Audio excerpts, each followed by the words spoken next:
Hello बच्चों, good morning. Class 12 subject biology, अस्तुर्ना Devi Balika inter college सीसोटर Ballia. आज आप लोगों को हम अगुणित द्विगुणित लिंग निर्धारण के विषय में जानकारी देंगे। तो जो अगुणित द्विगुणित लिंग का निर्धारण होता है वह जो है चींटियों और मधुमक्खियों में होता है। तो चूंकि आप लोग जानते हैं कि मधुमक्खी एक सामाजिक प्राणी है जिसके निवाह में 3 प्रकार की मधुमक्खियां पाई जाती हैं।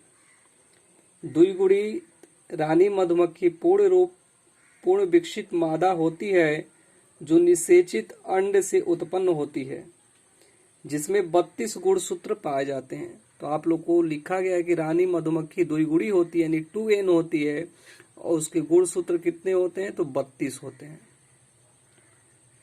श्रमिक मधुमक्खी भी द्विगुणी यानी कि डिप्लॉयड होती है तथा निषेचित अंडों से उत्पन्न होती है, पर इनके जनन अंगों का विकास न होने के कारण ये जनन करने में असमर्थ होती हैं। तो जनन करने में जो है श्रमिक मधुमक्खी असमर्थ होती है, चूंकि इनमें जननांग विकसित नहीं होता है। तीसरा जो नंबर आ रहा है, इनमें भी जो 32 गुणसूत्र पाए जाते हैं। और इस प्रकार से जो अगला नंबर है, तीसरे प्रकार की मधुमक्खी ड्रोन, यानी कि जो नर होते हैं, जो अगुणित होते हैं, अर्थात इनमें केवल 16 गुणसूत्र ही होते हैं। ये अनिषेचित अंडों से विकसित होते हैं। निषेचित अंडों से विकसित रानी मक्खी अर्धसूत्री विभाजन द्वारा, जबकि नर मक्खी समसूत्री विभाजन द्वारा युग्मक निर्माण करती है। इस परिस्थिति में लिंग निर्धारण अगुणित एवं द्विगुणित गुणसूत्रों के संगठन द्वारा होता है। तो आप लोगों को आज हम बताएंगे कि जो रानी मधुमक्खी होती है डिप्लॉयड होती हैं और इनकी गुणसूत्र कितनी होती है? 32। उसी प्रकार से जो श्रमिक मधुमक्खी होती है, जो श्रम का कार्य करती है, छत्तों में जो है मधु लाने का कार्य करती हैं, उनमें भी जो 32 गुणसूत्र पाए जाते हैं। जो नर होते हैं यानी ड्रोन होते हैं वो अगुणित होते हैं n, इनमें जो है 16 गुणसूत्र पाए जाते हैं। अब आप लोगों को यहाँ पर जो है रानी जो मधुमक्खी है और ड्रोन मधुमक्खी है। ड्रोन है, रानी में जो है 2n, इनके गुणसूत्र जो है डिप्लॉयड होते हैं 2n, और ड्रोन के क्या होते हैं? n होते हैं। और इनमें जो है अर्धसूत्री विभाजन होता है तो n बनते हैं, जिसे मादा युग्मक बोलते हैं। और चूंकि इनमें जो है अर्धसूत्री विभाजन नहीं होगा ड्रोन के अंतर्गत, इनमें जो है समसूत्री विभाजन होगा। तो रानी में जो है अर्धसूत्री विभाजन होता है मक्खी में, और ड्रोन में जो है समसूत्री विभाजन होता है, तो इनसे जो है n प्राप्त होते हैं। इसके उपरांत जो है युग्मक बनते हैं। मादा युग्मक है, ये नर युग्मक है। जब इनमें और इनमें जो है फर्टिलाइजेशन की क्रिया होती है, निषेचन की क्रिया के उपरांत यहाँ पर 2n बन जाते हैं, और उन्हीं 2n के द्वारा रानी मधुमक्खी और 2n के द्वारा श्रमिक मधुमक्खी प्राप्त हो जाती है। चूंकि हम जानते हैं कि श्रमिक मधुमक्खी में जननांग विकसित नहीं होते हैं, लेकिन ये डिप्लॉयड होते हैं।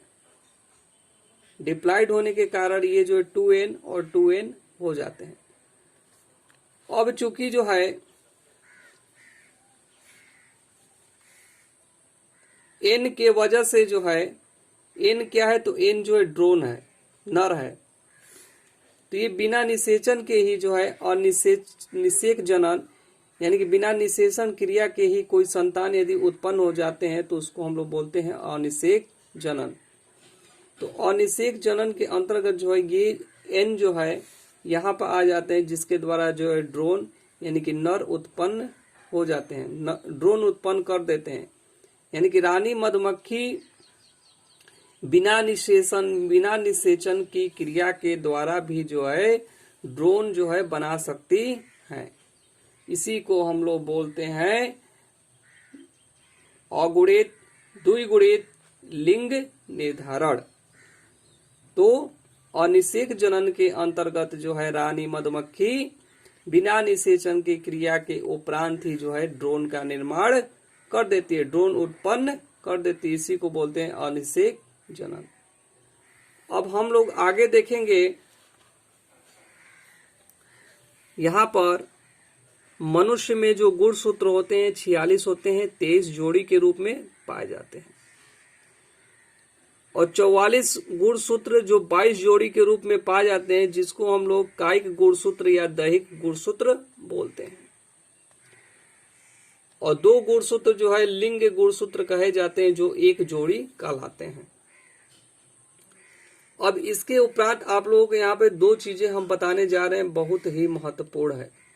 एकाधिसूत्रता, जो एकाधिसूत्रता होता है वह जो है ट्राइसोमी, एकाधिसूत्रता यानी ट्राइसोमी जो होते हैं, इनमें जब हम जानते हैं गुणसूत्र जो है जोड़ी के रूप में पाए जाते हैं, जोड़े के रूप में, उनमें यदि हम एक जोड़ देते हैं, एक गुणसूत्र अधिक यानी कि एक जोड़ देते हैं तो 3 हो जाता है, उसको हम लोग बोलते हैं एकाधिसूत्रता यानी ट्राइसोमी। उसी प्रकार से एकल सूत्रता होता है, इसको हम लोग बोलते हैं मोनोसोमी। मोनोसोमी का ये अर्थ ये होता है कि 2 गुणसूत्र जो जोड़े के रूप में होते हैं, उनमें से यदि एक माइनस कर दिया जाए तो एक कम हो जाते हैं, तो इसको बोलते हैं हम मोनोसोमी। यानी कि एकाधिसूत्रता और एकल सूत्रता के वजह से जो गुणसूत्र यानी कि क्रोमोसोम की जो संख्याएं होती हैं 46 के स्थान पे 47 हो जाती हैं, और 46 के स्थान पे यदि 45 हो जाती हैं तो भी जो है रोग उत्पन्न होते हैं। तो एकाधिसूत्रता और एकल सूत्रता के द्वारा क्या रोग उत्पन्न होते हैं उसके विषय में अब आगे एक बता रहे हैं। देखिए यहाँ पर जो है मानव में आनुवंशिक अनियमितता यानी कि जब मनुष्य में नंबर 1 दिया है कि दैहिक गुणसूत्रों की संख्या में परिवर्तन द्वारा उत्पन्न रोग, चूंकि दैहिक गुणसूत्र होते हैं वह 44 होते हैं यानी 22 जोड़ी होती है, लेकिन इनमें यदि एकाधिसूत्रता यदि आ जाता है तो 47 हो जाते हैं, तो रोग उत्पन्न हो जाते हैं। अब एक रोग के विषय में आप लोगों को बताएंगे, डाउन सिंड्रोम। ये आप लोग के सिलेबस में है, जो एग्जाम में पूछा जाता है, डाउन सिंड्रोम क्या है। तो जो डाउन सिंड्रोम होते हैं वह दैहिक गुणसूत्रों की संख्या में परिवर्तन के द्वारा उत्पन्न रोग होते हैं। इसका कारण क्या होता है? तो कारण यही होता है कि 21वें जोड़े गुणसूत्र में एकाधिसूत्रता के कारण जो है ट्राइसोमी कारण जो है यह रोग उत्पन्न हो जाता है। यानी कि एकाधिसूत्रता यानी कि एक जो है 21वें जोड़ी जो गुणसूत्र होते हैं उनमें एक गुणसूत्र की अधिकता हो जाती है। तो 21वें में चूंकि हम जानते हैं गुणसूत्र जोड़े के रूप में होते हैं, 21वें गुणसूत्र में एक गुणसूत्र अधिक हो जाता है। तो चूंकि हम जानते हैं कि मनुष्य में कुल कितने गुणसूत्र होते हैं 46, और 46 में एक अधिक हो जाएंगे तो क्या हो जाएगा 47 गुणसूत्र हो जाते हैं। अब पूछा जाता है कि डाउन सिंड्रोम में जो है डाउन सिंड्रोम के अंतर्गत जो है किस जोड़े पर गुणसूत्र एक बढ़ते हैं? तो 21वें जोड़े में गुणसूत्र एक बढ़ जाते हैं, जिनकी वजह से जो है 46 के स्थान पे 47 गुणसूत्र हो जाते हैं। उनको हम लोग बोलते हैं डाउन सिंड्रोम। तो इस रोग के क्या क्या लक्षण हैं यहाँ पे आप लोगों को हम बताएंगे। तो लक्षण, चेहरा मंगोलों जैसा ही हो जाता है। जो मंगोल होते हैं वह जो है चीन में जो पाए जाने वाले लोग हैं उनको मंगोल बोलते हैं। उनका चेहरा जो है मंगोलियों जैसा होता है। माथा चौड़ा होता है, गर्दन छोटी होती है, मंद बुद्धि वाले होते हैं। डाउन सिंड्रोम वाले जो रोगी होते हैं जिनकी गुणसूत्रों की संख्या 47 हो जाती है वो मंद बुद्धि होते हैं। आईक्यू लेवल जो 25 से 70 होता है। हाथ पांव छोटे एवं मोटे होते हैं। इसका वर्णन, डाउन सिंड्रोम का वर्णन जो है लैंगडॉन डाउन ने जो है 1866 में किया था।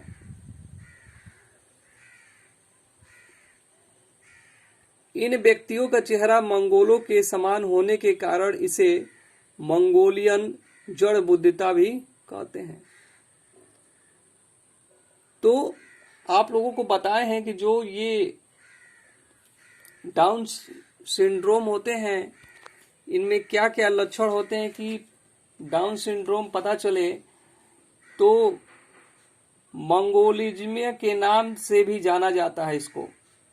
चपटी नाक, सपाट चेहरा, नेत्र व कान छोटे, नेत्र के ऊपर एपिकेंथस त्वचा का वलन, मानसिक मंदता होती है इनमें। आईक्यू लेवल जो है 25 से 70 होता है। हाथ पांव छोटे एवं मोटे होते हैं। इसके वजह से डायबिटीज की भी समस्याएं आ सकती हैं। यदि गुणसूत्र जो है 47 हो जाते हैं तो इनमें जो है डायबिटीज की भी समस्याएं आ जाती हैं। इसको बोलते हैं हम लोग डाउन सिंड्रोम। तो डाउन सिंड्रोम का वर्णन किसने किया था? तो लैंगडॉन डाउन ने किया था। कब किया था? तो 1866 ईस्वी में किया था। तो डाउन सिंड्रोम में क्या होता है? तो 21वीं जोड़ी गुणसूत्र में जो है एकाधिक सूत्रता हो जाता है, यानी कि एक गुणसूत्र बढ़ जाने की वजह से 46 का स्थान पे गुणसूत्रों की संख्या 47 हो जाती है। तो इसको हम लोग बोलते हैं डाउन सिंड्रोम, यानी कि दैहिक गुणसूत्रों की संख्या में परिवर्तन के द्वारा रोग उत्पन्न हो गया, पहला डाउन सिंड्रोम। कल आप लोगों को अगला रोग के विषय में हम जानकारी देंगे। तब तक के लिए धन्यवाद। इसको आप लोग रिवाइज करते रहिए, आगे की चीजें आगे बताई जाएंगी। कुछ सिलेबस में जो है चेंजिंग किया गया है। यूपी बोर्ड में 30% सिलेबस जो है घटाया गया है। उसी सिलेबस के अकॉर्डिंग जो है आप लोग को यहाँ पे पढ़ाया जा रहा है। तब तक के लिए धन्यवाद। Thank you.